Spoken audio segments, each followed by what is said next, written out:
What's golden, y'all? It's Brian and Fearless back with another episode of Trial and Error. We took a little bit of a hiatus last week. I was out handling some business out So was in the I. world, and so sometimes life happens, and you gotta handle the bi, and so that's kind of what it was. Um, we're back with another episode, and we're kind of locked into this kind of a little bit of self development stuff, but I think a lot of this came from, remember that conversation we had about the 48 laws of power, and this is one of the ones that we got hung up on, was playing all the way to the end. And so that's what today's episode is. It's the myth of the perfect plan. And so for those that don't know, my name is Brian. I own a video marketing agency that wants to teach business owners how to create their own content to further their business, because it's a big, huge opportunity that a lot of people are missing. It's called the Media Room. And that's really where we're at right now. I'm looking to get some clients who want to learn how to start recording themselves and get out there. Yep, and I'm fearless. I'm the philosopher. So ideal and perspective. And so that's the link for the Media Room. If you guys are interested, there's a couple of assessments you can take at the beginning to get things rolling.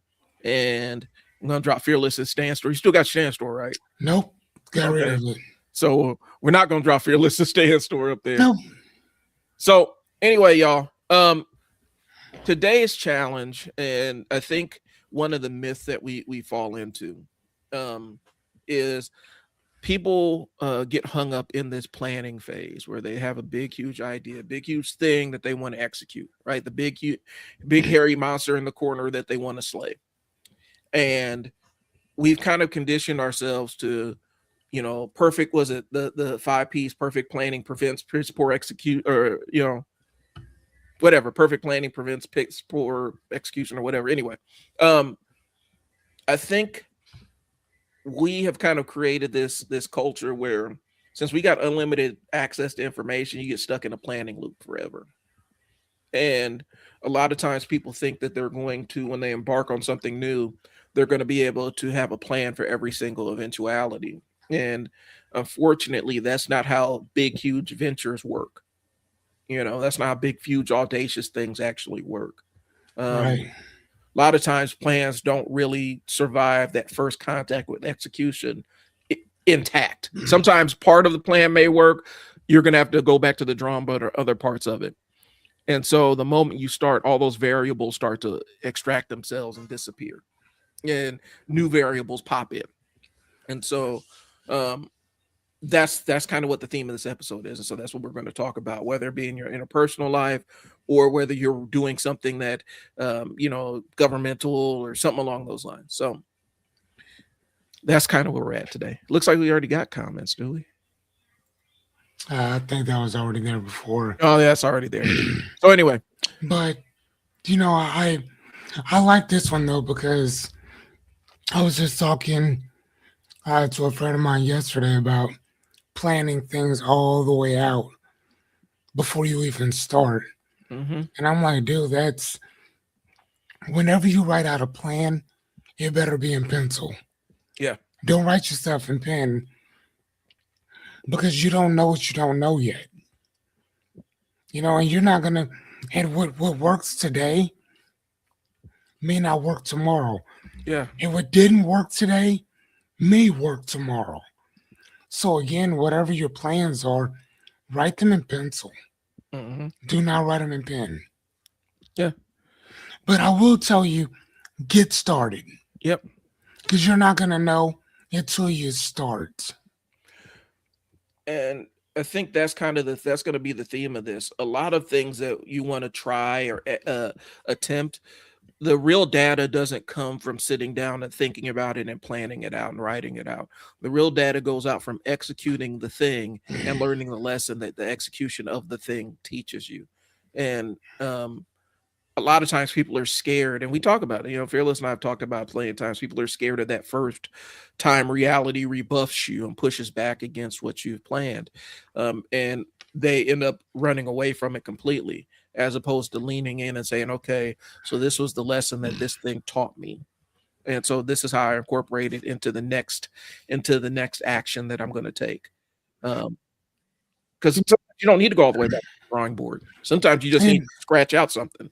And you know what? And that's literally what I've done before, is that I would ask myself, if I had to start tomorrow, what would I need to start? What would I, or if I had to start in 1 week, do I have everything that I need to at least get started? And it's either a yes or a no, because the rest of it will come later. You just need to be concerned about, can I start in 1 week? Right. What do I need to get started? That's it. And sometimes I promise you, what you need to get started, you already got. Right. You already have it. So just start and figure the rest out while you go. You know? Well, That's what I would tell people. And even if you succeed in the plan, that doesn't mean that you're at the end of the road. And it's kind of an insidious thing I'm throwing out there. But for those that don't know, Palantir, the big spy agency that the U.S. government employs to track all the data and everything, that's directly linked to PayPal, because Peter Thiel took the algorithm PayPal uses to determine fraud. It's a predictive algorithm. And it's really good at what it does. And he said, what if we had just applied this to all data and made it an intelligence company kind of thing? And so for almost a decade now, a lot of police forces have been using Palantir's algorithm kind of as this, and it's Minority Report. If you ever seen the movie Minority Report, where they took the PayPal algorithm that is used to determine fraud, and they applied it in other places. And so a lot of police forces use it to kind of predict crime. They'll even apply it to databases of people with records to see who's likely to reoffend. And so that's how they've taken this thing that had its own life and still continues to have its own life. And they said, how can we repurpose this? When they first started it, that was not the plan. The plan was to find a way to change the way that people you paid for things online. But now it's the biggest intelligence gathering thing in the world. And what it does is it does really good at extracting and coming up. Supposedly, it does really good at extracting data, figuring out trend lines from massive pools of data. And so you combine that with the fact that the government's kind of eternal contract with Oracle, who does databases where they collect all that data and stuff, and you got a perfect marriage of surveillance. And that's kind of what happened. But when they first started it, the plan was not to create Minority Report. It just became Minority Report. So I mean, that's how plans can change. Right, but that's also planning everything out all the way out. You know what I'm saying? Like we were talking about before with the 48 laws of power, planning everything out. So to us, it may not have appeared that way, but to somebody else, they saw enough to be able to map out what this thing could do and what it would do. Well, be light years before it did it.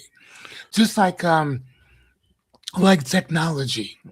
What are we like every time something new comes out, isn't it like the general public is what 5-10 years behind? Whatever. Like I remember back in the 90s, 96, 97, they already had, in like China, they already had phones where they can see each other. They have video chatting back then. Yeah. They have phones that we don't even have over here. You know what I'm saying? So, again, culture, timing, government. Well, in this specific case, it was kind of an adjustment to the market, because they had other competitors emerging and stuff like that.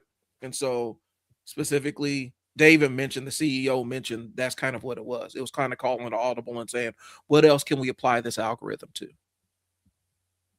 You know, and it was the perfect marriage of this guy who was really obsessed about surveillance and security and all this other stuff with this algorithm that existed where it can predict human behavior.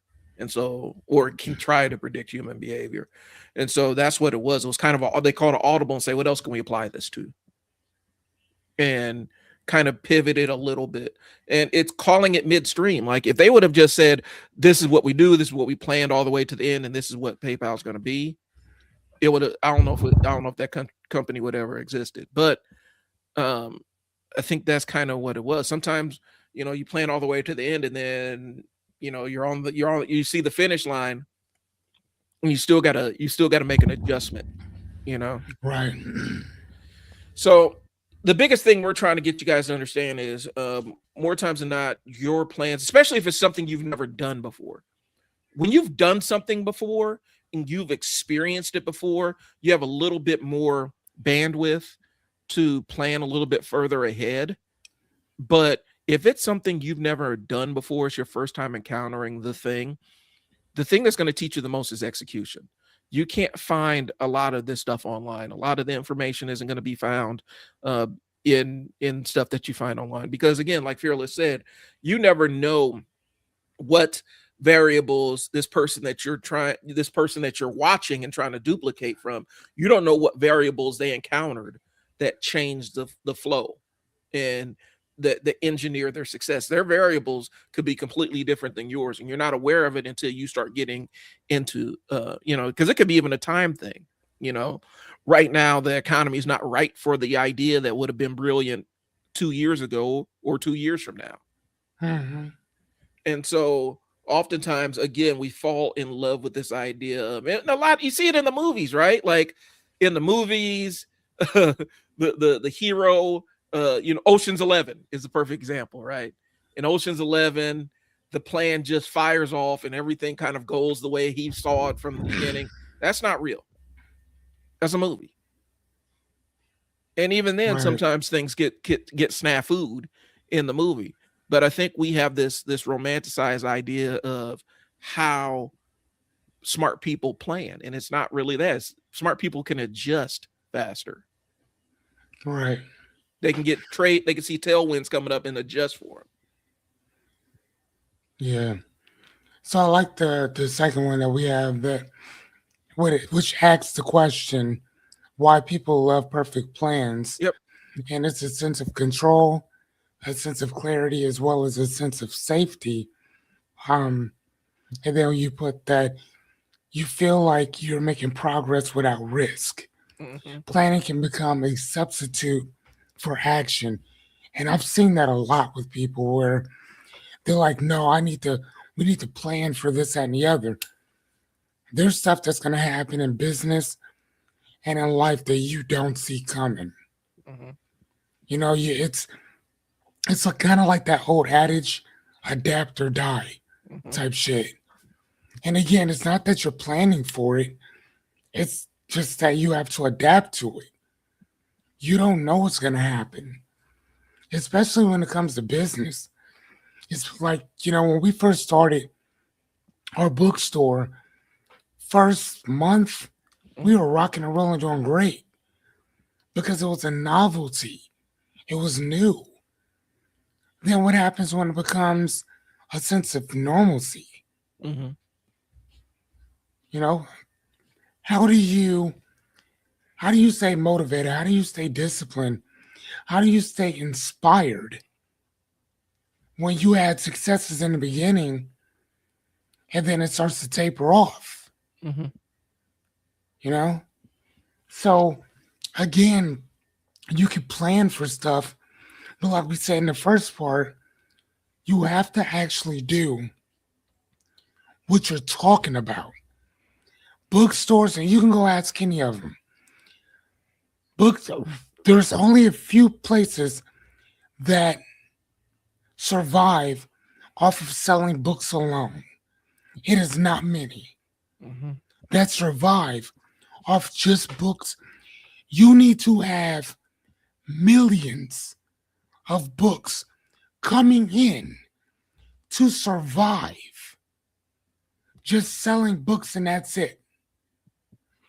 You need to have a bunch of people who know about you, who are buying books from you constantly in order for you to survive. Right. If and then depending on how much your rent is, utilities, this that, and the other, if you talk to most bookstores, they will tell you that games, CDs, pen and pads, journals, book lights, coffee, like there's a bunch of other things that they sell that keep the lights on. Most of the time, books don't do it because they get such a low percentage Mm-hmm. of it. That's why somebody like Barnes and Nobles charges almost double than Amazon does. Yeah. Amazon, for the most part, sells it to you at cost. Book of the Month Club, which I'm a member of, Mm-hmm. you can get books there. I pay a $15, maybe $16 a month subscription fee, and that gives you one book. And then you can get 4 other books for like $10 each. Mm-hmm. Perfect.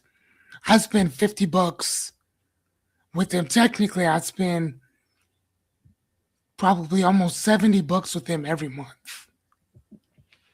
And that's with the subscription. Right. You know what I mean? So again, they found their niche that just works for them. So when you have a bookstore, it's not that you're not gonna make it. It's that you have to have other stuff going Mm-hmm. that brings in revenue. You know what I mean? Oh yeah. And so yeah, so again, you gotta plan. Excuse me, but you also have to plan for when if your plan don't work. Right. You know, And so and sometimes it's not going to. because I'm there's something I'm gonna talk to you about after that because I something parallel, but it's gonna be off this. It's gonna be off air. But it does align with this concept of because I've done about run 6 figures in ads for people, right? Like in terms of they pay and I create the ad and then we post on, we create the ad for Google or Facebook or whatnot. And one of the things you find out is and this is why a monthly recurring model is difficult when you run a marketing agency. You get paid a monthly retainer, right? In the first month, when when you're working with your client, they double what they're making, right? And they're blown away, like, oh man, this is great. This is worth it. Everything. Cool. Second month, you may 1.5 exit. So it's not as big, but it's still more than when they started. Okay. Third month, you may, the growth slows a little bit, but it's steady. The thing that they're comparing you against is your first month. And so you might have taken them incrementally from, collectively, if you would have had this entire contract, you would have taken them from where they were to 10x, right? But since each month is going to have smaller and smaller growth, eventually it's going to turn into where they're looking at it and saying, okay, well, it's not working the same way. And you can point to this entire thing like we're doing 10 times better, but they're like, but last month, I mean, it looks like it's slowing down. Well, it's really not, it's still 10 times bigger, but the look back window is a lot smaller when you're going month to month. And so oftentimes if you can take out the idea of they're tracking it by month, they're looking at it by quarter or by year. They're going to see, okay, from this point last year to this point this year, I'm up 10%. I'm up 10 times. Wow, that's impressive. Let's do it again. And so that's what happens with a lot of marketing agencies, because you get stuck with the monthly retainer kind of model, because that's what the industry does. But incremental process is punished, not rewarded. And sometimes even if you come in and make a big, huge splash, it's not enough at the beginning, because we end up getting sucked in. Like, people are living in the present. Now, like, they're not going to live in the past. They're not going to live in the future. They're looking at the right now, the window that exists right now. Within this window right now, we went from having 2 or 3x to 1.5x. Things are slowing down. Even though, I mean, you're up 5x at the end of the day. All right. I like what Christopher just said here. He said first month honeymoon, in my opinion, doesn't count as success. Rest of the months, they need to be. It's the rest of the months they need to be concerned with. I agree. Mm-hmm. I mean, anything that you just start off or whatever, yeah, it's gonna go gangbusters, man. Depending on what it is, because again, it's something new. Mm-hmm. Just like most restaurants, you first open, that place is going to be packed. Mm-hmm. It's going to be packed, but here's the thing. Your food can be shitty and still be packed. Yeah. Will you still be around? Is it still going to be as packed in 6 months? Is it still going to be as packed in a year? Yeah. That's the question. Is your DoorDash going to be popping constantly? Right. You know what I'm saying? Is Grubhub for you going to be popping at 3 months and 6 months? Like I said, even a broken clock is right twice a day. So your food can suck. And that first month, people are going to flock to you. And then it's probably for the first 3 months, they'll flock to you. And then the word's going to get out that your food sucks. Right. And at first you were taking reservations. Now you begging people, giving them coupons and shit to come to eat at your nasty ass establishment. Well, it's better. Here's what I'll say. I think that it's worse to actually have an inconsistent experience, where sometimes it's good, sometimes it's bad. Or sometimes that first time you go in is bad, and then next time you go in it's actually good, and then next time you go in it's all right, and then it's kind of hovering around bad. Yep. People, when they go to restaurants specifically, they pay for a consistent experience. They want to know that the dish they ordered is going to be the same every single time. There's a place out in Village Point that we used to go to. It's called McDonald's, yeah. Burger King, yeah, Hardee's, Sonic, even IHOP, mm-hmm. even Applebee's. Tastes the same every time you go. Yeah. Every time. There's a place called Mimi's Cafe up in Village Point. And my wife and I used to go there. And the breakfast was amazing. They had good gumbo and stuff like that. Like, they would have these little items that were really good. And it got to the point where it's like, this is what we order when we go in there. And slowly but surely, the pancakes got smaller. And they changed texture. The gumbo wasn't hitting the same way. I got a chicken fried steak, and the wrapper was still attached to it and deep fried with it. And slowly but surely, so they changed. I think that what they did was they probably changed their food distributor or whatnot, because a lot of these restaurants all use the same food suppliers, right? And so they changed the food supplier. And they stopped scratch making some stuff that they had previously scratch made, started ordering it. Typically comes from like Cisco or something like that. and there was a noticeable drop off in the quality of the food, but the price of the food was still the same price. And things started not tasting the same. Sundays my wife used to like going for the mimosas, and the mimosas even started tasting different. And eventually we're like, yeah, this used to be our favorite spot. Now we can't even get excited to go to this place. And we slowly stopped going. And then one day we go back, we drive by and it's closed. Yeah. And every time we went in there, it was packed.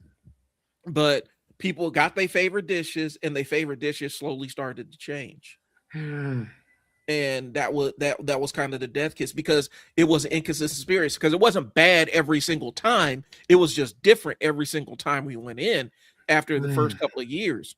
And I think people will punish, especially in a place where they go in and looking for that same thing. That's why Chick-fil-A don't let they restaurants. If you are a Chick-fil-A franchisee, you are a owner operator. You in there every single day, making sure that food comes out the same way every single time. McDonald's was trying to tighten that up a little bit. Subway, I don't know, they had some really tight controls over how they do their franchising and stuff. For whatever reason, Subway, your sandwich always has to be varying degrees of wet, no matter what you go to. Sandwich always has to be kind of wet, bro. It's funny. When like your food has to have some variation of being wet. Like it has to have that Subway sandwich, and I think they probably tell in the we're about to get sued. They probably tell the franchisors like, hey, so when you give a Subway, our customer's expectation is when they open up that sandwich and unwrap it, it's wet for some reason. It's just kind of wet. The bread is dry as fuck, but the sandwich needs to be wet. Yeah, the bread is dry, but the sandwich is wet and dry at the same time. Where they do that at? It's wet and dry at the same time. And so, but that's my consistent experience with Subway. That's why I don't go to Subway. That's why I don't go to Subway. Me neither. No. That now that you're talking about that, so there's a couple places to me that fit those examples that you said. Mm-hmm. First one is here in Bellevue. Remember Sinful Burger? Yeah. They fit that. They had these wings that were so good. So good. Mm-hmm. And remember when they closed for a little bit and then somebody bought them out? Mm-hmm. They brought their wings back, but they were like hot wings this time. Oh, I'm like, no, I just want just the regular wings. They're like, this is how they come now. So then I just stopped going there. Yeah, that's how we and order. Then their food was just gross in general. And then another place that was always hit and miss was Julio's over on 90th. Yeah, we used to go there, and it was always hit and miss. Well, it's like, was it you we were talking about this, where there's a Taco Bell out there that they kept all of the old recipes from the 80s and 90s. The same formulations, the same way it used to taste. They kept that, and then they just kind of spun off from the regular franchise. And so maybe it's in Texas somewhere, but it's the OG Taco Bell that people remember from the 80s and 90s with the same food. Because I tell my son likes Taco Bell for some reason, and I'll take him there. And I'll get some, every once in a while I'm like, okay, I'm hungry. I don't want to go anywhere else. I'll grab some here, and I bite into it. Like, this is not what I remember at all. This doesn't align. Like this don't align with my expectations. And I think that's what happened, where people, like, you have a certain expectation, and the flavor changes, and the what you're offering, the service you're getting, it's changed, and they don't hit the same. And oftentimes that comes with, not being able, because here's the thing, and it ties back to the planning thing, because not being able to adjust on the fly and being forced to do things that the market dictates, because you're locked into a specific way of thinking, specific way of doing things. I'm pretty sure that that's what happened with that cafe I was talking about, because they went from having stuff that you can kind of tell was scratch made. They kind of made some stuff, and then every restaurant's going to have their mix of stuff that they buy. Like, you're rarely going to find mozzarella sticks that taste different than anybody else's mozzarella sticks because they all get them from the same place, right? But there are things where you can tell it's a little bit more packaged. It's a little bit less seasoned or whatnot, and I'm paying the same, but it feels like they weren't able to adjust to the market changes to keep the same quality, to maintain the same quality, and so they had to adjust. And more times than not, that comes from having a plan that you can't, like, okay, what if things slow down? How do I pivot off of this and maintain the same quality?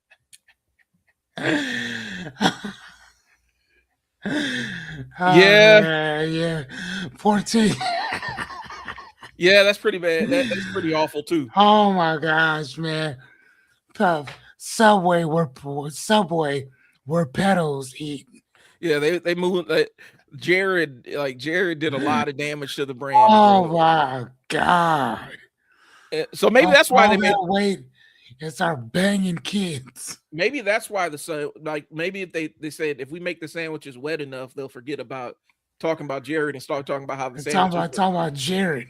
How weird the sandwiches are. Isn't he getting out of jail sometime soon? I don't know. I don't keep look it up. I don't keep up with Jared from Subway.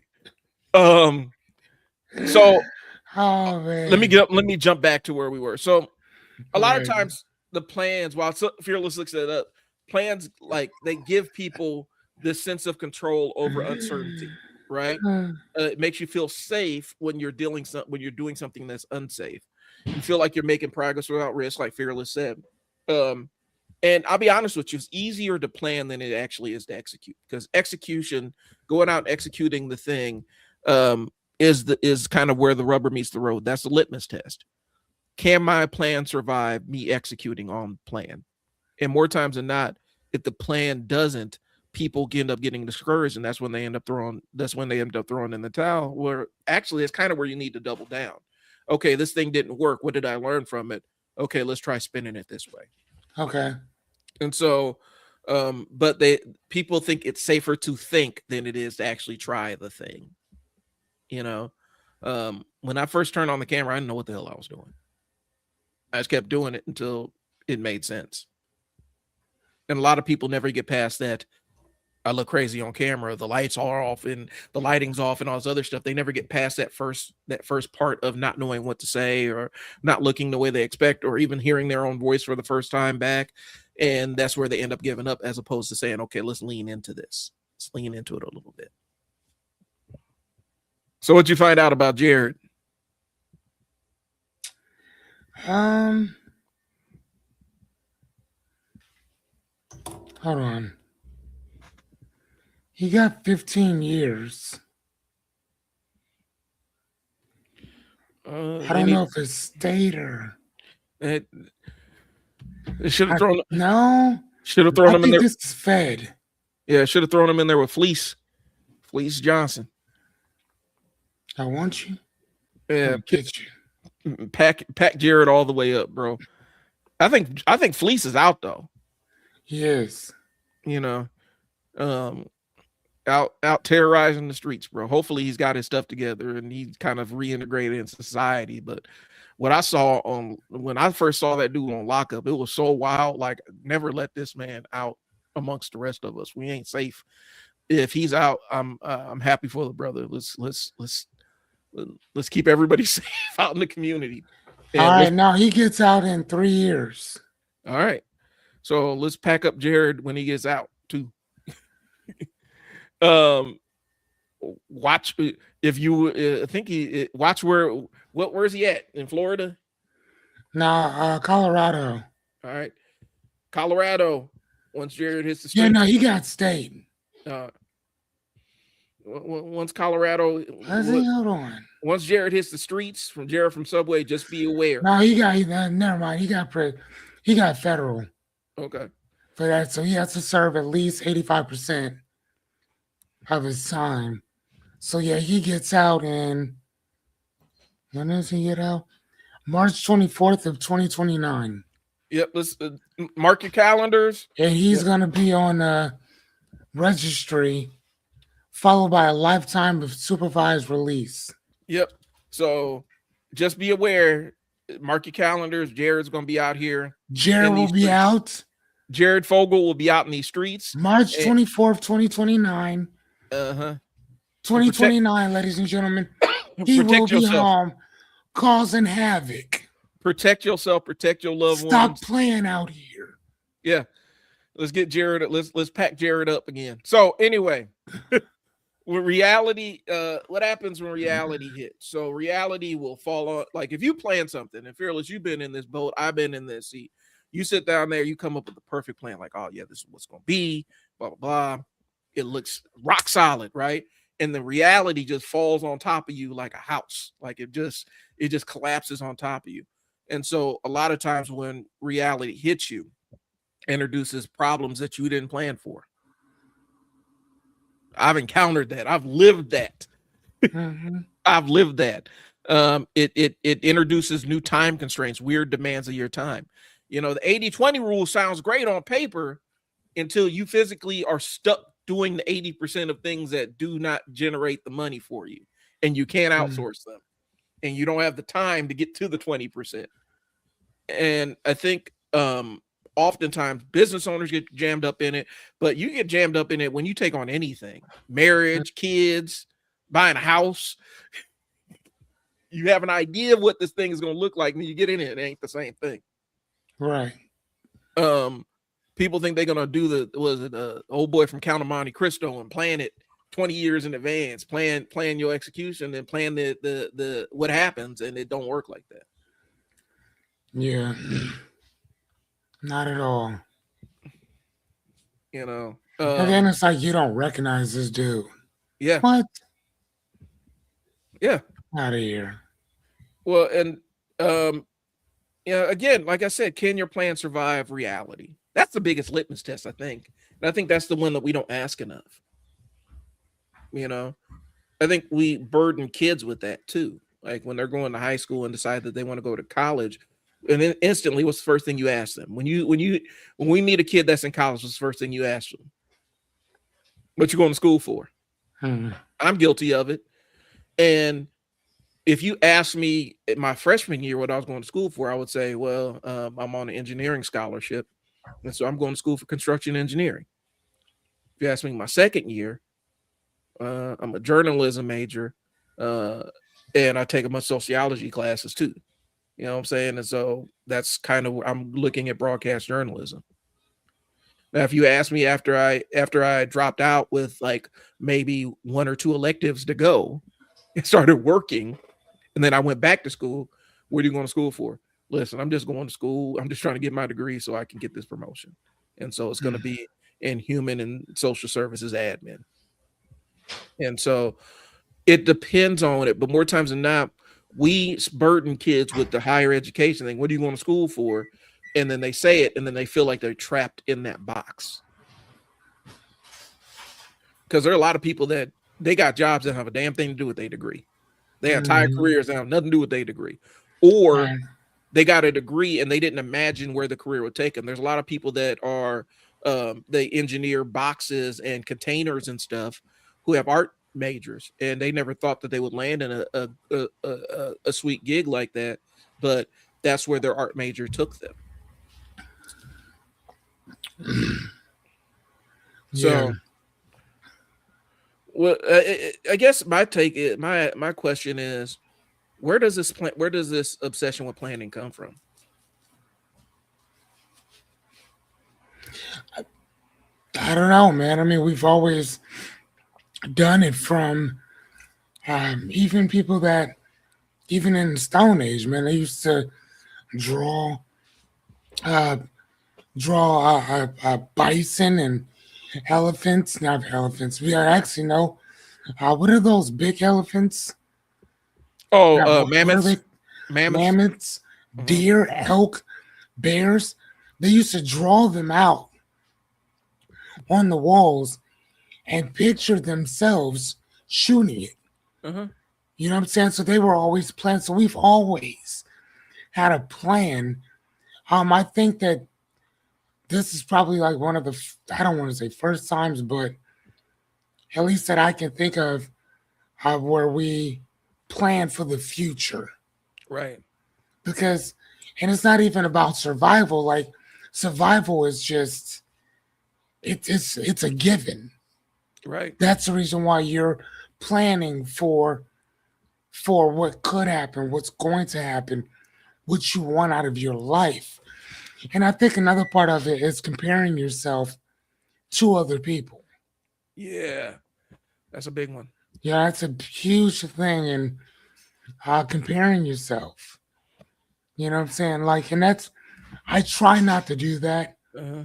Like, I really do, because that sucks. You know what I, I'm saying? I mean, especially if somebody is doing way better than you. I think that's a natural human condition too, and you're fighting against it. But you're right, that planning will rob you of your. I mean, that not planning, but that comparison will rob you of your joy. Um, I had a conversation with a young man right now who's out there, he's killing it right now, right?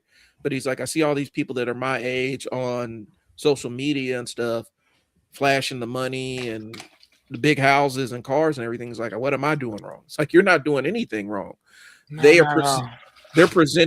they're presenting a life to you that doesn't exist. You know, they ain't telling you that they cleared out the entire bank account to go on that vacation, and they're going to take a bajillion pictures and just post them throughout the year to make it look like they're in and out of the country all the time. Or they're paycheck to paycheck, Yeah. and they only one paycheck away from losing everything. That or they bought like they bought that big fake wad of money, right? To flash, or they're renting this car. What was it? The thing I saw earlier today, they were talking about Brokechella, the real side of Coachella, where you see the celebrity side and influencer side of Coachella, where they doing it up, but then they show what the regular people is doing in Coachella, and it don't look the same. The regular what regular folk doing in Coachella don't look the same as what influencers are doing, What because do they you ain't got, mean? so they don't have the suites and the nice places to sit and watch the concert and everything. They having to walk they having to walk miles to go get a ham and cheese sandwich, and they have to shower. They have the community showers or whatnot. You got to wait in line to shower and use the restroom, and all kinds of other stuff. Um, so that you say you have the Coachella experience. Them influencers ain't doing that, bro. They got a Hmm. restroom booked out. If they need to go to the restroom, they do. They probably have their own little suite if they need to shower and bathe. They probably get Mhm. some food catered and stuff. They ain't experiencing Coachella the way that they present, the way that everybody thinks it's one way because they see the influencers doing it, but that's their experience. Reality is regular people who make up the bulk audience of that festival are having to go through some things in order to enjoy the festival. How do they get there? Like, is it like a big Woodstock type Yeah, thing?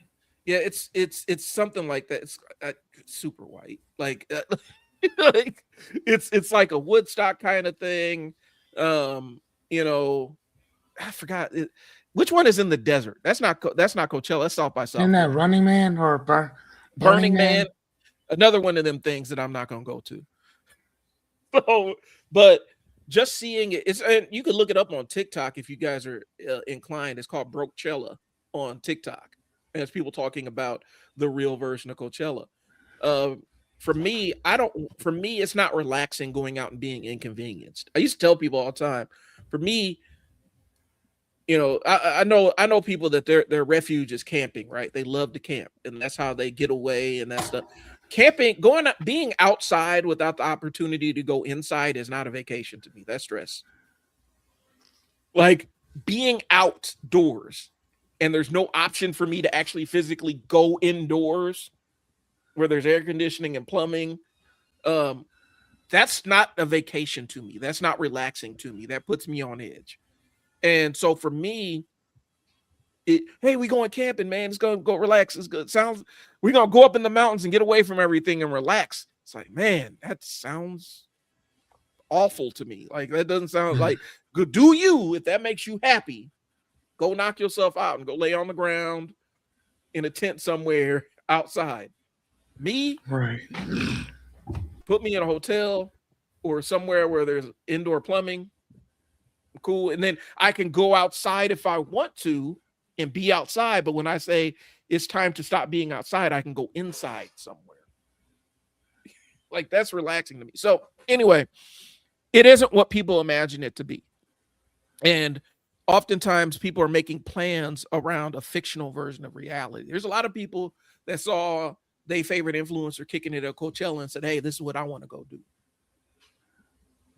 And then they get out there and like, wait, this ain't the same thing. Firefest. Remember Firefest? Yeah. Oh, man. Then people thought it was going to be one way. Oh, man. And they got them on Jailhouse eating cheese sandwiches and shit. On jailhouse time and eating cheese sandwiches. You know. Oh my gosh. And then the dude, oh man, yeah, I remember. Oh my God, that was so funny. You know. Oh man. I know Ja Rule was like, bro, what are you doing out here? Right. But a lot of people have what this expectation of things is going to be, and then you get there. It's like this. Man, listen, I've been to New York. My family out there, got family in Jersey or whatnot. My uncle, for my godfather, actually, for a long time, worked the subway that ran underneath the Twin Towers when they were still standing and stuff. And so when we went out there, he gave us the New York tourist experience, right? Listen, I'm here to tell you, the Statue of Liberty ain't shit. I've been in it. It looks great from the ground. You looking at it, you see it on TV, all that looks amazing. You get in there and it's nothing but morning breath. Somebody's sweating, somebody's having stress sweat next to you because they're claustrophobic. And then you go up, you walk up all these stairs, shoulder to shoulder, and then look out over the crowd. You can barely see anything. It looks like a blur of sky and ground and stuff like that. And then you walk back down. But if you've never been, it sounds dope until you do it. And it's like, it's cool. I did it. It's dope that I did it, but it wasn't what I planned it to be. I thought it was going to be magical. And it was just like, man, this person farted, man. It stinks in here, bro. So anyway, long story short, oftentimes our plans don't align with what reality is. And here's the thing, the best plans are the ones that can survive crashing into reality. If they can survive crashing into reality, then you have some pretty solid damn plans. But that doesn't mean that's where it needs to end. Just because they crash into reality and survive doesn't mean that you don't need to make alterations to those plans along the way. You don't need to adjust them. You know, I like what you wrote here. Plans are built in controlled environments. Mm-hmm. Reality is not controlled. Right. And I think that sums that up right there. Yeah, it is. Like, I think that sums it up. Yeah. If you've ever done residential, if you ever worked residential, you know exactly what the hell that's about. Because you can train and role play and execute and do all this other stuff. And then the thing happens and everybody's just trying to make do and survive the best way they can with minimal damage to everybody involved. That's how life goes. So let's talk about the first failure point. What is the first failure point? What is that? More times than not, it's going to look different from every single plan. Sometimes it's the first obstacle. Sometimes it's the unforeseen thing that all of a sudden saps all your resources and energy, right? How do you survive that? So here's the thing. I think that the first failure point, I think it ties back into number 3 with reality, with your plan meeting reality. Mm-hmm. You know what I'm saying? Like I said, plans are built in controlled environments, right? But this is where the rubber meets the road, if that makes any sense, because now you can see where your plan is versus how it stacks up to reality. Right. Here's the reality. Mm-hmm. What are we going to do with this? You know? Here it is. Now what? Right. And that's your question. That's where you're at with it. Everybody hyped you up about your business idea, and they told you it's $1 million idea, and you went ahead and opened your doors, and for the first couple of weeks, ain't nobody show up. Now what? What's the plan? That part. What are you going to do? What are you prepared to do at this point? And I think a lot of times people get so blasted by that first thing that's where the rest of everything else collapses. Because, well, I don't know what to do now. The plan fell apart. So now, I don't know.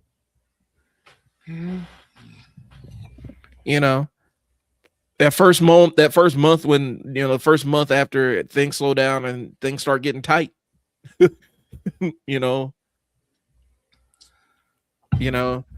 or I've experienced this, the first super successful month you have, and then you realize that in order to survive, you're going to have more of those more of those previously record-breaking months, because you have other expenses that came along with your success.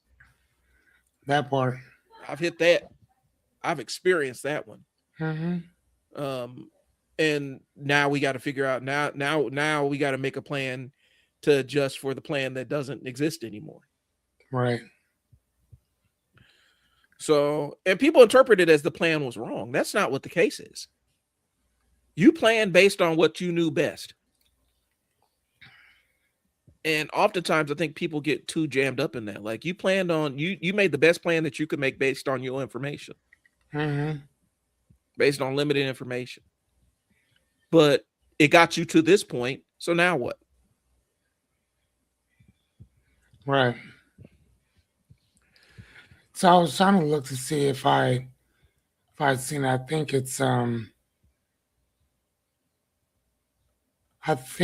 probably somewhere else. I think it's probably what I like to call the god of the gaps. That's what I like to call certain stuff, especially when you don't know information. When you don't know. But sometimes you don't know that you don't know either. And sometimes you do know that you don't know something. So the objective is to either find somebody else who does know, or you're going to have to take a crash course in figuring that shit out. And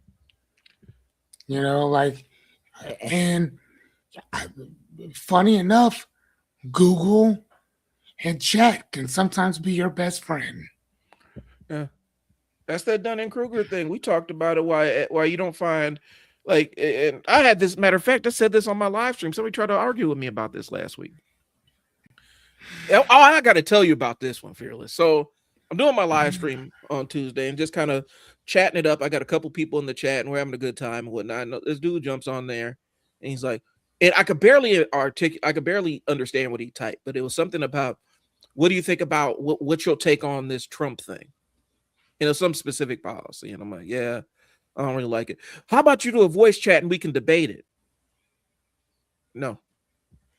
And then it spiraled into a whole sideways thing.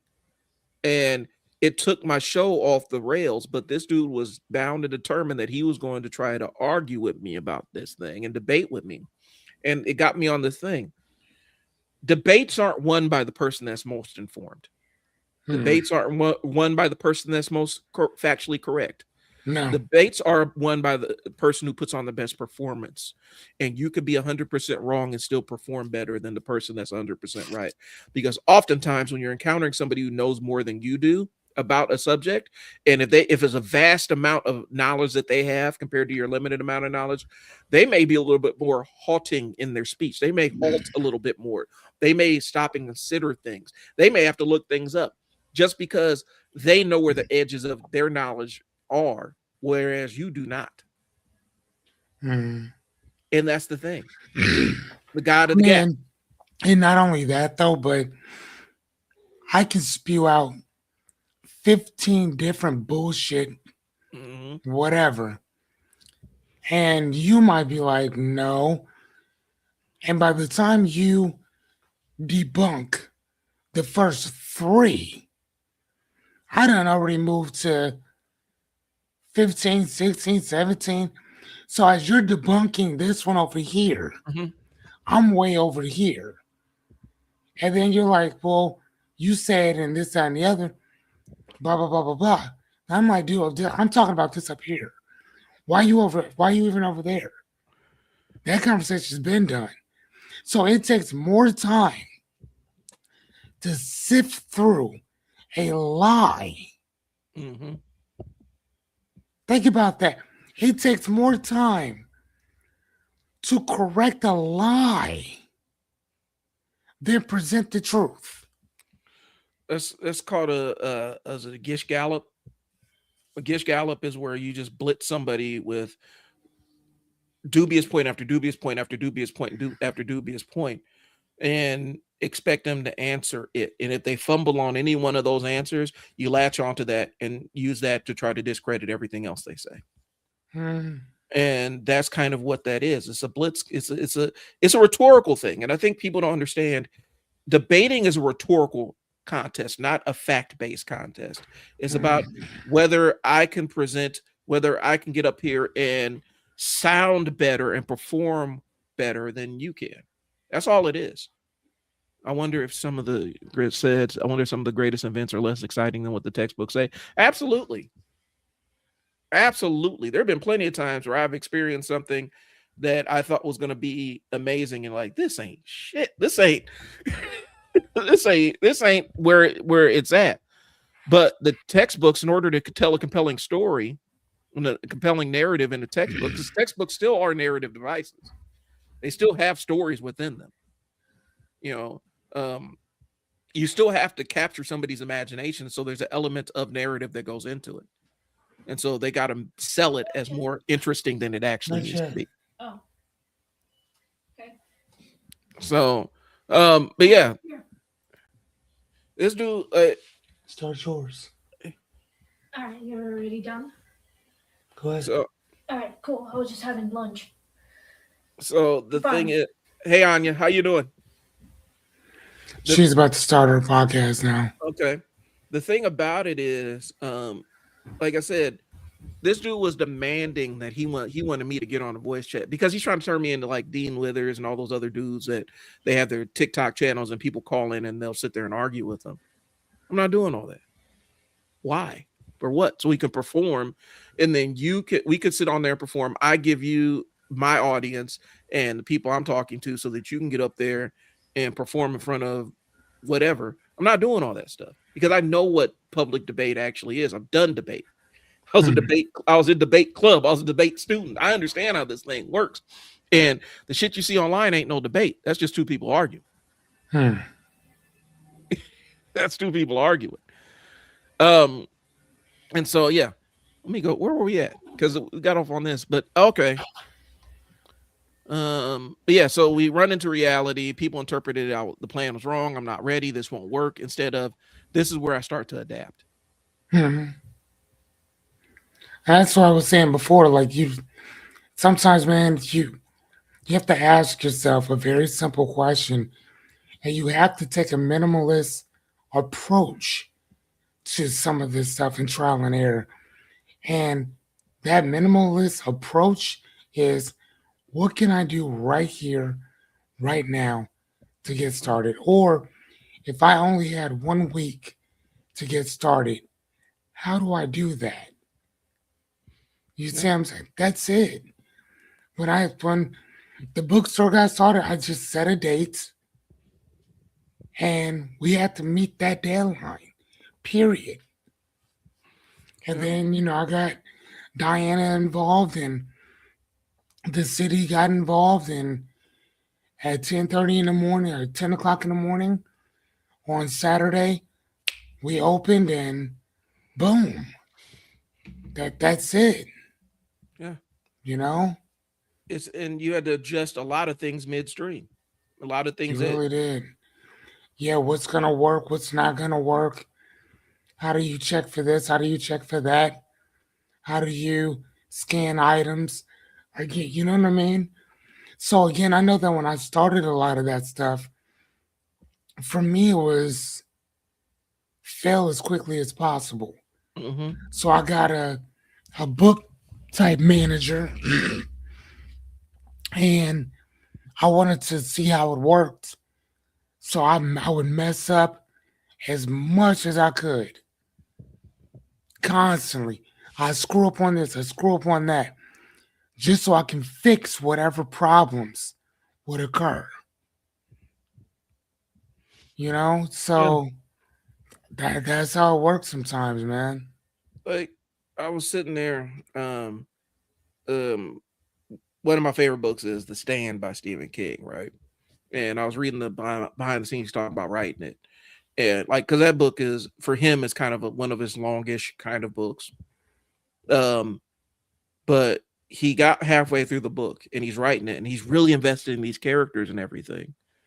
And he finally had to because he had a completely different ending to that book planned out. But as he's midstream writing it, he ended up saying, "Man, I started telling stories with all these different characters, and this is not going in. The story's not going in the direction where I needed to resolve." And so that's where he planned on blowing up half of his cast and killing them, and that's what he did. Oh, really? He blew up half of his cast.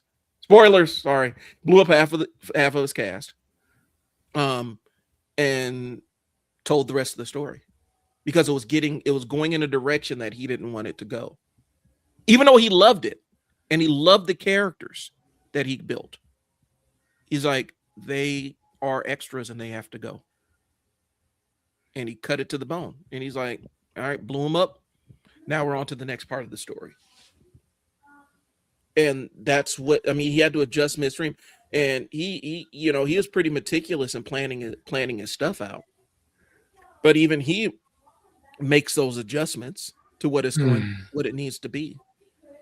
And I think oftentimes, when you're a writer, they say sometimes you got to kill your baby. Sometimes you have to kill the characters you love the most because their weight in the story, their anchors in the story doesn't need right now. Got it. And I think we sometimes we don't apply that to real life.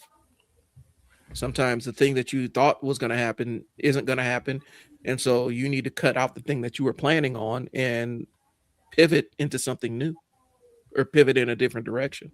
Start adapting. Right, Adapt or die. which technically brings us to our fifth thing or whatever principle, which is adaptation versus abandonment.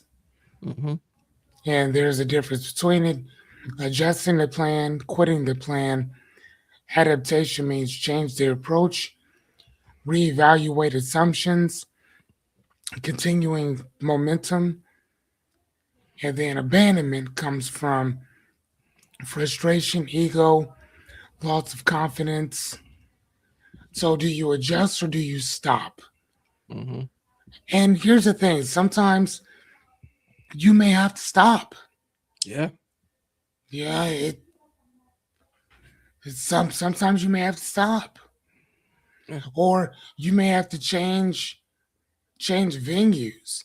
It's just like if you're selling tapes or whatever, you probably should talk to people who buy tapes, Right. who are interested in that stuff. You know what I'm saying? Which there are some people that will buy tapes. It still happens. Mm-hmm. There's some people that buy CDs.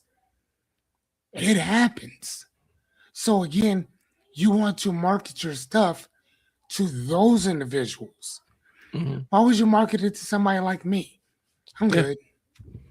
No, I'm cool.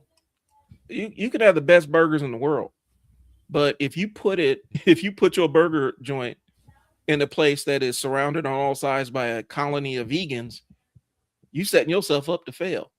And unless you have some very ingenious marketing or you have some psychology on the population of people that you're serving, because some people are only vegans when they're around other people. I was just, hey, you might be like, what I'm saying? We'll sneak it to you. Yeah, you buy it now, we'll sneak it to you. I read that phenomenon where they'll have like the people that are vegans and into that lifestyle. They will go to these colonies, go to these gatherings or whatnot, And everybody is trying to hide the fact that they ain't 100% vegan from the other person. And so they sneak off and have their cheat meals or whatnot. And like everybody is scared that everybody else is going to find out, but everybody is doing it. Right. But you have to plan. Like you could have the best idea in the world, but if there's parts of the execution that will prevent you from succeeding, you either got to scrap those or scrap the plan. You know, I put the best burger joint in the world right next to this community full of people that are disproportionately vegan. It may work. You may be in a blue ocean. You may be in a blue ocean. Like you're the only non-vegan option. You may be killing it. Right. But you're not going to know until you test out the market, because the market could tell you something completely different. You know, oftentimes I saw this dude talking about it. He said more times than not, when we're sitting down in the initial stages of planning a business, right? We sit and look and see how many competitors we have. And if we have too many competitors in the space, we run away from the business. It's like for me as an investor who's made billions of dollars starting businesses and stuff like that, if I have a lot of competition, that proves that business can work and there's an audience for that business. I need to find who that specific audience is that I can extract from the bigger audience. He's like, because not everybody goes to the same restaurants, not everybody goes to the same oil change places, not everybody goes to the same tire store to buy tires or same grocery store. Some people like different places for different reasons. You got to find that reason to tap into it and find your difference. Right. Just because there's a lot of competitors, that doesn't mean that you can't survive there. You just got to find the people that are going to do business with you. It's a different way of thinking about it. But if you plan from the beginning, say, oh, there's too many competitors in the space, there's 1,000 other people doing the same thing, I'm not going to do it now. You might have missed your opportunity. Because the plan didn't align. Because it didn't align. The other thing, too, is frustration, ego, and lots of confidence. And that lots of confidence is sometimes, again, planning for something and holding on so tightly to that plan that when it doesn't work, you're attached to the outcome of that plan. Yeah. Right, it's holding on to something that you wrote in pen that should have been in pencil. Yep. I like that phrasing. You know, like, nah, man, it's not gonna work. And that's where you get that loss of confidence. And that's nothing more than your ego telling you, well, you know that this is gonna work, and if it doesn't work, it's because of them. Now, if it doesn't work, it's because of you. Yeah. You know, or they're just not interested in what you're selling, or you're selling it. You're trying to sell it to the wrong people. There's a lot of that going on, and I think which leads to frustration. So you either adjust or stop. And if it's not right, sometimes there's nothing wrong with stopping. Planets didn't align, the thing didn't stop. You know, and I think people get too jammed up in that side of it. You know, what's the lesson we can depart with from this thing that I tried and didn't work? You know, and is it worth making the adjustment? Because sometimes it's not worth making the adjustment. Sometimes it's not. Yeah. So, there's been plenty of times, like, because now we've talked about our examples. I've had plenty of examples where I started a service that it didn't go the way I thought it was. But one of the biggest ones that the thing that will punk you out faster than anything else and will get you off of your square faster than anything else is being a parent. Ideas you had about raising kids before you actually started raising kids. Right. I'd never do that. I would never say that. There are red lines that I have where I'm like, nope, that's never going to happen. But then there are others that are a little like purple lines where it's like, contextually, this might go this way. And I think nothing gets you off your square faster than being a parent. Nah. Because you have preconceived ideas about what this thing is going to look like. and your baby will completely dispel all of that stuff. Mm-hmm. The vast majority of startups fail. Yeah, and the vast majority of startups fail, but there's also people that have multiple failed startups and finally land on the one that works. Yep. And the lessons were in the startups that didn't make it, the attempts that they didn't execute on. They got lessons from that to learn what to do and what not to do. Because sometimes the startup idea is solid. It's just not the right time. It's not the right market. You may be ahead of your time. You may be a step too late, but you learn the lessons from each subsequent failure and add those to your battery of knowledge. And then you roll the dice again. And I would also say too, that I think that when you get a lot of people who are goaded Mm-hmm. to chasing their dreams. And sometimes your dream, sorry, Mm-hmm. right? Sometimes that's not your lane. So it might be your hobby, Yep. but it's not going to be that thing that sends you off. It may be something that's so obscure, that's so ambiguous, Yeah. that you don't even recognize just how successful this thing is. And it's something that you don't even give a shit about. That might be that thing that sets you apart from everybody else. It's just like the guy that it was some farmer that was selling something, and I think it was like slop or some shit like that Mm-hmm. to pigs or to other farmers or whatever, and got extremely wealthy for doing it. And he was like, "This ain't my dream.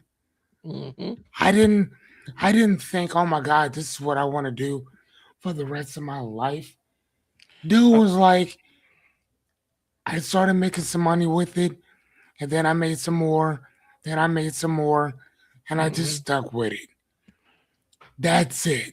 I saw. And the issue is that we, like I said, are so engulfed with thinking and believing that you got to find your passion, your purpose. But again, there's nothing wrong with finding it. It just may not make you any money. Yeah. And the thing is, the thing that makes you the money is the thing that allows you to pursue your passion the way that you want to. I know I saw this guy, and he mentioned it. He sells railings for stairs. That's what he sells. He says what? Railings, like banisters and railings. Yeah. He's not in love with the idea, but he's like, this is just where my business took me. I just, this is what sells, and so this is what I'm doing. But that business gives him a level of independence where he can go chase the things that he likes to do.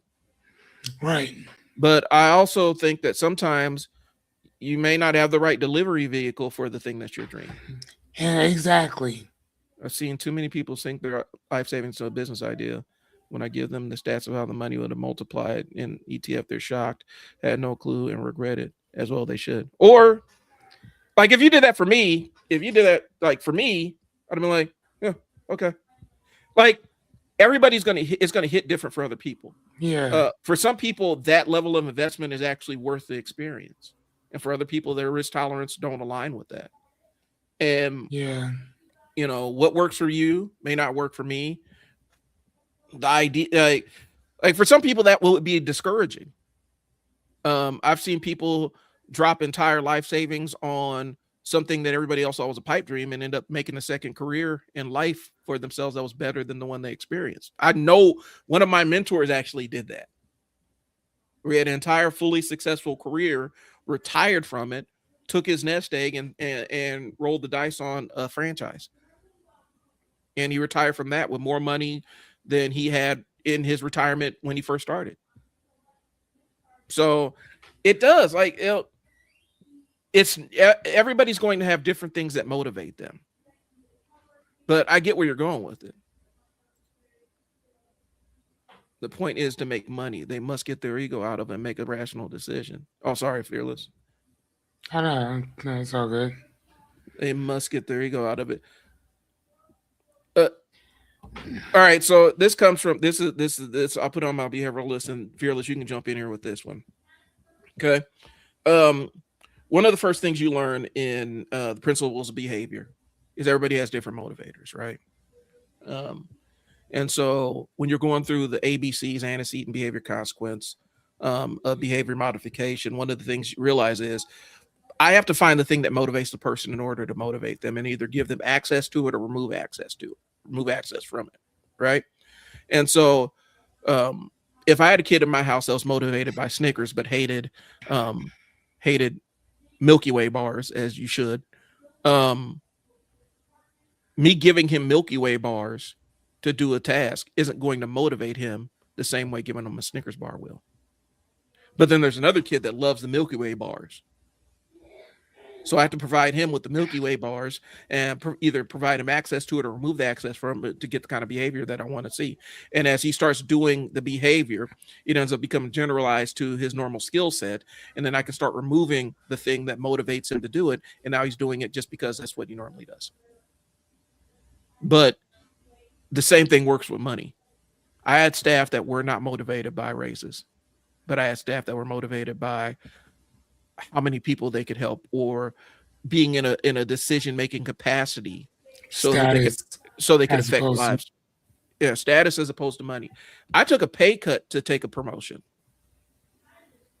because I wanted to move up into a different job. I wasn't motivated by the money as much.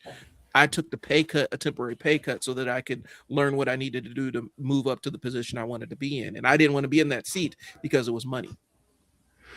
I mean, but I do get what you're saying, Yeah. Liberty Switcher. I get that. Yeah. Because that's why you put the capital if. Yeah. If it's about money. Yeah. And I mean, like for myself, even being in school, it's not about like trying to get a job because I'm not working for somebody else once I'm done. I see a problem. I'm going to try to fix that problem that I see in the world. That is it. If there's a job out there specifically for it, great. I don't think it's going to be for me, but I'm also not turning down anything. If I can, I'm not. But if it works, then it works. But what I would like to do is do something kind of that's more adjacent to what I think and what I believe in. You know, now can it make money? Oh my God, yes, very much so. My objective is to put that stuff on display and go have some fun with it. That's what I plan to do. If it makes money, great. But I'd rather make more of an impact than. Let me rephrase that. If I make a bunch of money, it wouldn't be for me. It'd be for my kid. For when I'm gone. You know what I mean? So for me, when I think about his future or whatever, yes, then I think about money for him. But for me, I have enough. Money, I have enough. Shit that I have to do. I love the hobbies that I have. I mean, I love to read. That's my thing. So, I mean, shit, if anything, I'll stack up more degrees. Yeah. I'll do that. But as far as anything else, I'm cool. I mean, I would make more money to consistently keep putting myself to school. I would do it for that. Like, even like when people like, you know, would you ever go on vacation? I'd love to go visit bookstores, to go to different libraries, to kind of see what everybody else is doing. I would do that. But just to be going, right. Nah, not really. Not my thing. Well, and the idea, like for a lot of people, like for me, I run a nonprofit, right? The reason why I want to make more money is so I can generate more of an impact. I don't like the more money allows me to have a bigger impact. But For sure. when I was taking that, when I was on that pathway in human services, taking pay cuts to move up the ladder, the money wasn't a reward. Like even the pay raise wasn't enough of a reward in terms of earning potential, because specifically in when you're working with kids and families and broken and people that have different aspects of life that are broken for them, there is like you top out in low six figures, and I'm talking about low six figures in Right. that role, even sitting in an executive seat in that world. You top out like your top potential, even as somebody who has executive management, executive level experience, you top out in the six figures, low six figures. And there are people that are coming out of college that are making more than you are, but you're not in that seat because the money is good or better than other things. You're in that seat Mm. because you're mission driven. It's a mission Right. driven. And I've seen here's the thing. I've seen the bullshit that Fortune 500 companies try to run down on people where they're like, we're a mission driven organization. Oh, fuck you are. Everybody who's there is competing to sit in the CEO, CFO, CMO seat. Everybody there is looking to do that. The only person it's a mission for is the CEO, CFO, or CMO. You know, the funny thing is with that is I have a book, and the book is about mission statements, Mm-hmm. and I try to get the latest ones or whatever, but it's so good because a person's mission statement, a value statement, whatever, tells you what the company does, its objective in general. Mm-hmm. And I forgot what company. It was a big company, and it says straight up off the bungee, its objective is to its objective was to its stockholders. Period. Then Yep. everything else came after that. I was like, damn. They came out the. I think it was ConAgra. Yeah. Now that I think about it, I think it was ConAgra. I'm pretty sure it was actually. That might have been it, because that would have justified how they ended up leaving Omaha as yeah, because people were really upset about it, because it's like Omaha gave y'all everything and Yep. y'all walked, and they're like, nope, our mission, our accountabilities to our shareholders, Yes. you Yep. know. Matter of fact, I'm gonna try to find that because I'm pretty sure that's who said it. That makes sense. Yeah. And it's one of those things, guys. It's one of those things where it sounds good on paper, you know, but at some point, because here's the thing, it's one thing to have that mantra and carry that forward, but for your employees, you're also creating a staff of disloyal employees. When the company's not loyal to the people, and it's kind of written in plain English, you're not going to have employees that are loyal to you. And I think that's the dichotomy that we run into in the corporate culture that we're in, where there's this expectation that I paid you good money, you're supposed to be loyal to me. And people are like, yeah, but if I left tomorrow, you would fill my seat with 3 other people. And I would be forgotten. If I dropped dead tomorrow, you would have my replacement in this seat within 5 days. And I think that's the dichotomy where, yeah, it turns you into a mercenary a lot of times, especially, you know, when you're in the tech space, or even, you know, in competitive fields. You can have I was in competitive fields in social media. Like, it was competitive. Right. People are jockeying for position to get those bigger seats or whatnot. But the idea that people are supposed to be loyal to the corporation, but the corporation has no obligation to be loyal to the employees. That's the dichotomy. And I think that's telling of how we view work. All right.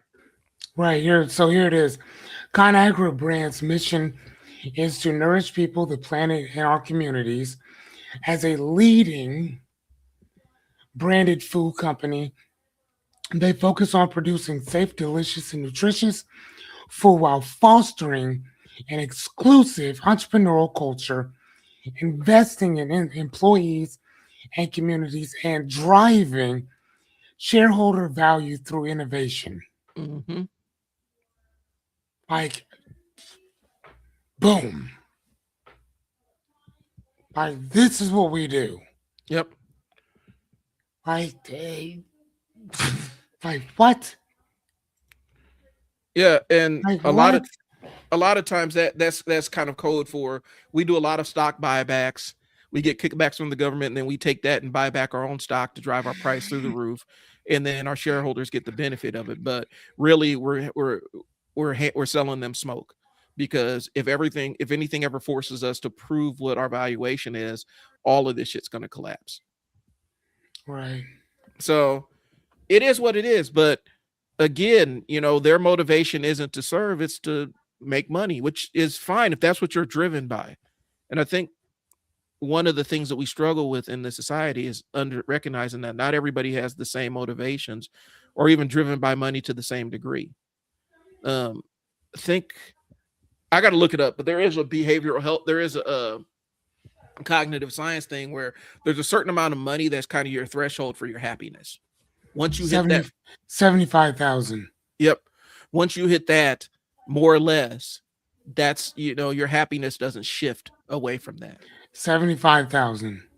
And it's going to vary for people, but understand there are breakpoints for every person. At some point, you're going to make enough money that you're relatively satiated, and it's not going to improve your happiness much. No.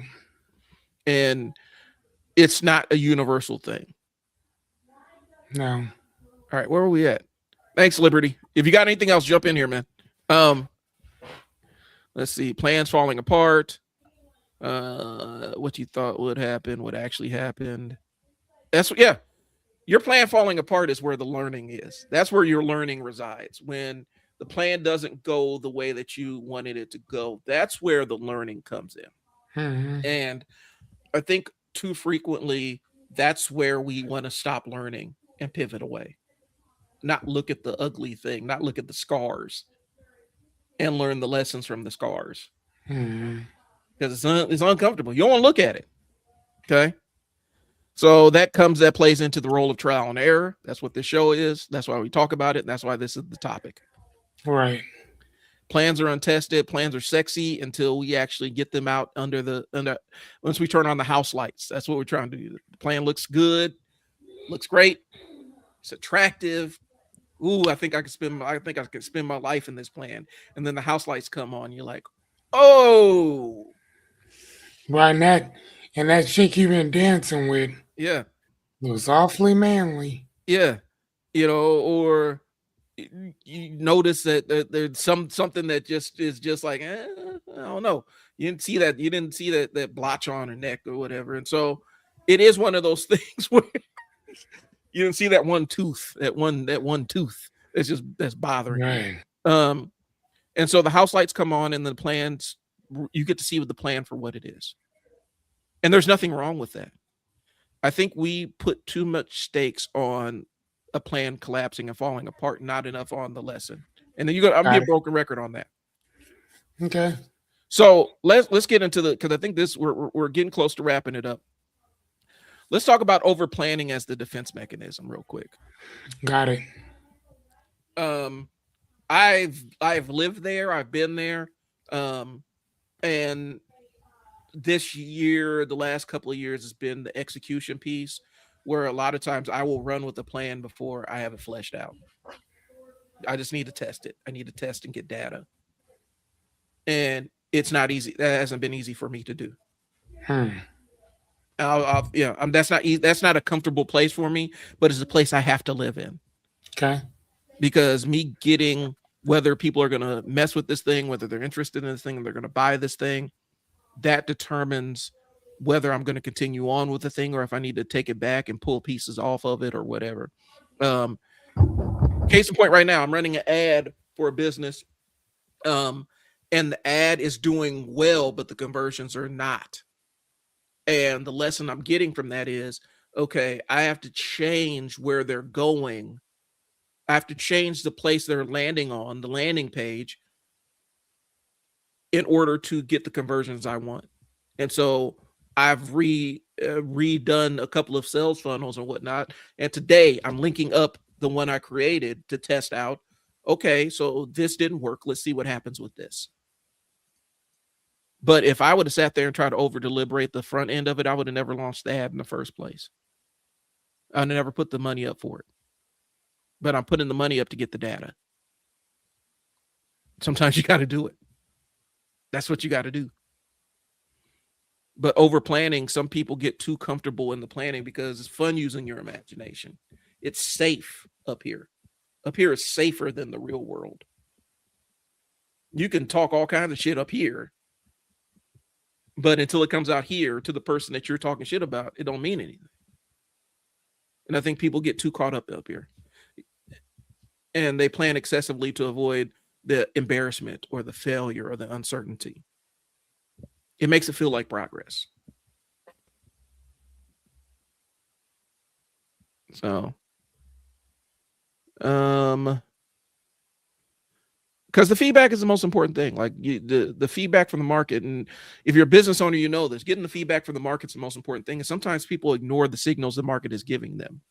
You know, the service that everybody's paying for is a service that the business likes the least or markets the least. And instead of saying, "Hey, we need to change what we're marketing," they want to continue to market the thing that they want to sell and still not lean into the thing that's actually working or the thing that's driving business. It absolutely delays all that stuff. It puts a gap in between the event and the consequence, and they don't want to look at the consequences. They rather just continue on chugging along. So that's where over planning gets. Yeah.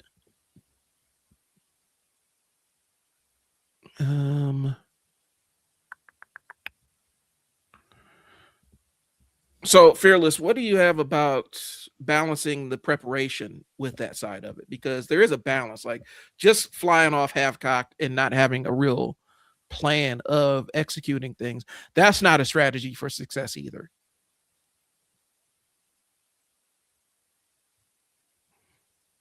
Okay, say it one more time, sir. Where do you find the balance between planning and executing? Like, how do you, because you can't just go in with no plan whatsoever. Because sometimes you go in with no plan whatsoever and you don't even have a starting point to adjust to the roadblocks that things throw at you, the curveballs that get thrown at you. So where do you strike? How do you strike the balance? However you hit that balance?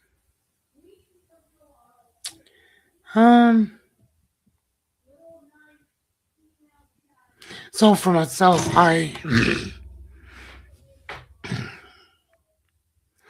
again, man, I kind of break everything down into small doable parts.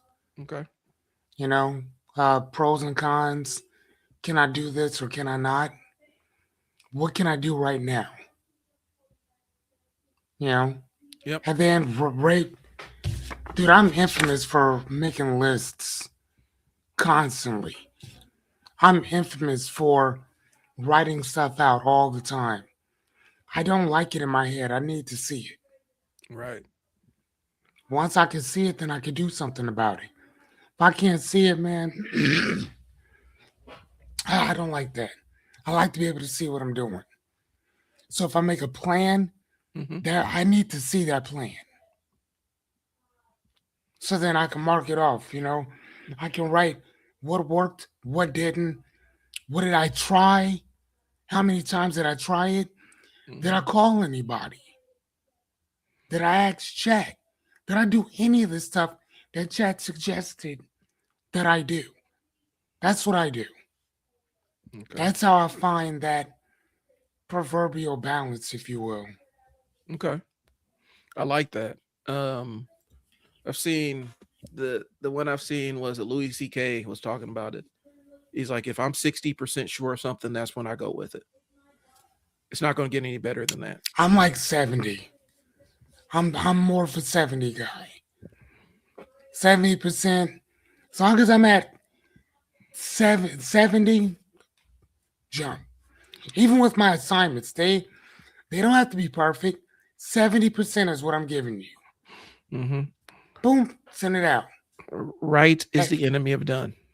Like, yeah, I'm my teachers, my professors will tell you as soon as they submit, as soon as they open up the assignment for the week, assume mine will be done within the next few hours. Yeah. You Okay. know, if I got 3 assignments, I'll knock this one out, knock that one out. I have one more in comp or whatever, and then that's it. I asked chat because I'll need some help with what are they asking for? What does he want me to do? Try to give me the instructions like this is all you need to do. Perfect. I write myself out. Or I talk myself out. Talk my stuff out and then fix it as I go. Mm-hmm. That's what I do. That's how I write my papers so fast. I don't sit around like, let me think what I want. I just start typing or I start talking and something will magically appear. Right. And then I'll go back and fix it up. I like that. I think, and it goes into what we're talking. It goes into the balancing the thing, because the thing is, you still want to look at obvious risks, like things that are obvious risks, like, you know what I'm saying, I'm out in the woods, are these wolves going to tear me apart? That is an obvious risk that I need to plan for, right? Like I can't wander in knowing that I'm walking into wolf infested woods, right? And so sometimes I go with the skeleton of it. So more times than not, if I'm doing a live stream or something, I don't have scripts. I have an outline of things I generally want to talk about, kind of Okay. like a general idea of conversation things Yeah, to for kind of sure. control the flow of it, to give a skeleton. And then I have a structure, but then I also have the flexibility to abandon topics or say, we're going to archive this one. We'll come back to this one, save this for next week. And that's how I flow. And I think for me, having an outline has been the best thing. I used to get in trouble in my speech class because I didn't want to script out my entire speech. Yeah, me neither. I don't like it. Give me bullet Like points. I'm starting to understand why it works though. Mhm. Because if you write it out and then you use these cards to kind of like, and again, that's what practicing is. Mhm. Practice, practice, practice, practice, practice, practice, practice. And once you get that practice down enough, it's like, okay. And then you're able to give a speech without looking at your cards. And if you go off topic, it's okay because you know where you stopped Mhm. and where to go at. So the thing that got me off of writing scripts for speech, and this was kind of my defiance. Like I do have a defiance streak. I have a really strong defiance streak. When I was in college, I had a speech teacher, and I wrote this entire thing out. I had all these written examples and everything, and it was kind of debating something she had said in class, where she's like, "I think Martin Luther King was a better orator than Malcolm X," and I said, "I don't agree." So I ended up making that a speech topic. And she ended up giving me a C on it just because she didn't agree with my point. But I laid out Well, what was your point? my thesis was for what um what America needed at the time. I felt like both had their strengths, right? For those that were tied and more influenced by the organization of the Black church and were used to going to hear reverends speak and used to the cadence and flow of a reverend, right? Martin Luther King was super effective. For the Black folks that weren't in church like that and were different, like they didn't go to church on Sundays. They didn't do all that stuff. Malcolm X was a more direct. He didn't lean into the imagery and stuff that MLK kind of evoked in his earlier speeches. Now, some of the other ones, like we're coming to get our check, that kind of thing, the white moderate speech was a lot more direct. That was later on in his career. Malcolm X's speech and pattern was more direct, and it connected with people that Black folks that weren't in the church like that, more street level. Not even that, the people that came from where he kind of came from. And so that was my contention. I said, I think for a person like me who I didn't come up in the black church the same way that some of my family did, Malcolm X's speech is like he was a more effective orator to me. Right. I mean, but they were also talking to two different type of people too. That's what I'm saying. And so saying, like, talking to your Christian base, and not just Christian base, you're talking about morality of man and practicing nonviolence and practicing love instead of this, that, and the other. Whereas Malcolm was like, you put your hands on me, we're going to have a problem. Well, and so he was also talking to those other individuals who felt downtrodden, disrespected in their own country by their own countrymen, where the sense of morality, the sense of ethics, the sense of right and wrong with them does not exist. Yeah.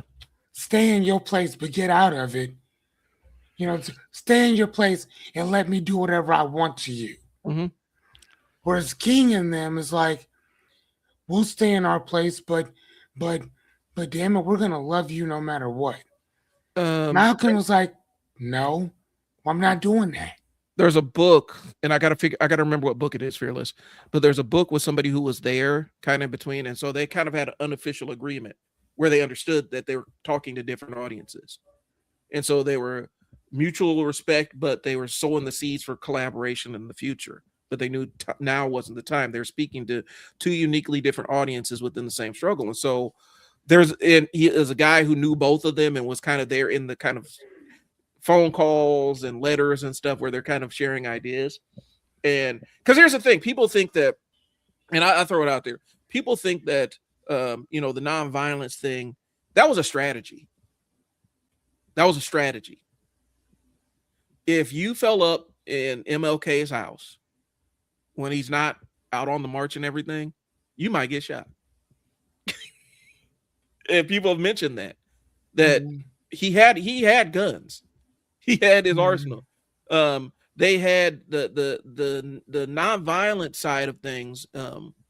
There were armed, like there were lots of black groups that were armed that provided security for the marchers when it wasn't like a big, huge stage or anything, like when they're in the smaller towns or whatnot, where they weren't getting the same level of media attention, and in regular personal life. Like they were armed, they would hire black folks who were armed to kind of protect their key figures. One of the things that got Medgar Evers in trouble was, and We Will Shoot Back. Medgar Evers was more aligned with the Mau Mau resistance than anything else, and so his cohorts in the NAACP, and Mau Mau, they were that. They were something different. He was spiritually, he was aligned, and they said he was fascinated, but he was more in regular conversation. He was more aligned with the Mau Maus than what the NAACP was doing, but it also got him into trouble when he espoused his ideas, because there were agents within the NAACP that actually talked to the feds, for sure, and backed him off of it. But he wasn't about unarmed resistance either. He had to publicly be that. But and so that's what I'm going to, where there was we can't just hit that and move on. Okay. Mau Mau was a force that they're scorched earth Africans. Scorched earth. But again, though, it wasn't like they were just doing that to be doing it. They were messed with by the British. Yeah. British came, them dudes tore their asses up. Yeah. Left, gathered their stuff, came back. And the things that they did back to the Mau Mau. Yeah. And other people. There are people horrible. There on Twitter when Queen Elizabeth died, there are people who, I think it was Kenya, I'm trying to remember the exact countries, that they were descendants, and they're like, my grandma still lived through what the British did. And she tells me every single day some of the stuff they used to do to the regular citizenry. And it was awful. And it's one of those things in history that gets looked over.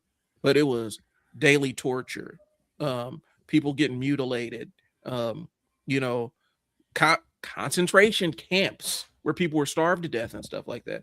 And some of the survivors were still alive from that. But the Mau Mau, like he was aligned with the Mau Mau's, and that's kind of what he wanted. That was the politic that he wanted to roll with, but he wasn't in the position to actually do it. And I think one of the dichotomies is a kind of a false dichotomy where people think that Malcolm and Martin were on polar opposite ends of it. They were just speaking to different audiences and they collaborated behind the scenes. If I can find the book, I'll send it to you, Fearless. Please do.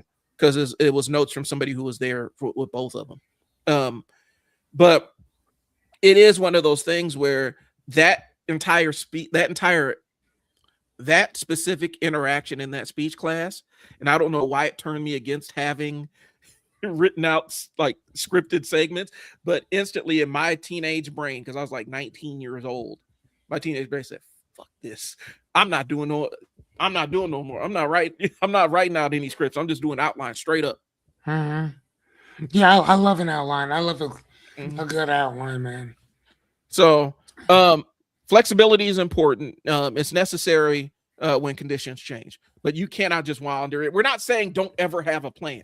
That is not the crux of what we're saying. We're saying have a plan and write it in pencil. Be ready to adjust on a moment's notice, and adjust to the situations that you have. Like I could leave my house without a coat and say I'm planning on it not raining, but if it rains, I'm still going to get rained on. Just because I planned on the thing happening doesn't mean that that's what's going to happen. I need to leave the flexibility. Like I'm going to put my coat in my car. Right. And I think a lot of people, they end up getting into the zero-sum game when it comes to all right. So, hey guys, if you guys got any other takes about planning and planning for eventualities, and maybe some ideas, some examples of when a plan didn't work out, drop them in the comments. Let us know. And we'll respond to them. But share it with the fam and let us know times where a plan didn't work out and you had to adjust on the fly. I'm really interested to hear what you have to say. Indeed. But to wrap it up, conclude, there is no such thing as a perfect plan. They're starting, adjusting, and continuing. Okay. The plan isn't the thing that's going to get you to the finish line. It's how well you can adapt. That's all I got. That's it. Yeah, I don't think there's anything more to say on that, dude. All right. Continuing. That's it. So, you Fearless, you have anything to sign off with? Nope. All right. Come check me out at the media room. You could see the link. I'll put it up on the screen. If you're looking to start learning video, you want to learn the process, you want to sit down and figure out the best media strategy for your business or whatnot, college boy, that's what I do. I'm wrapping up, doing a workshop to onboard some clients to teach his staff how to record stuff, and record themselves to drive business. And I can do the same for you. So if you're interested, hit me up. You're going to see it up there. And you can always go to iswmediaroom.com. So anyway, that's all I got. Appreciate you guys tuning in. Talk to y'all later.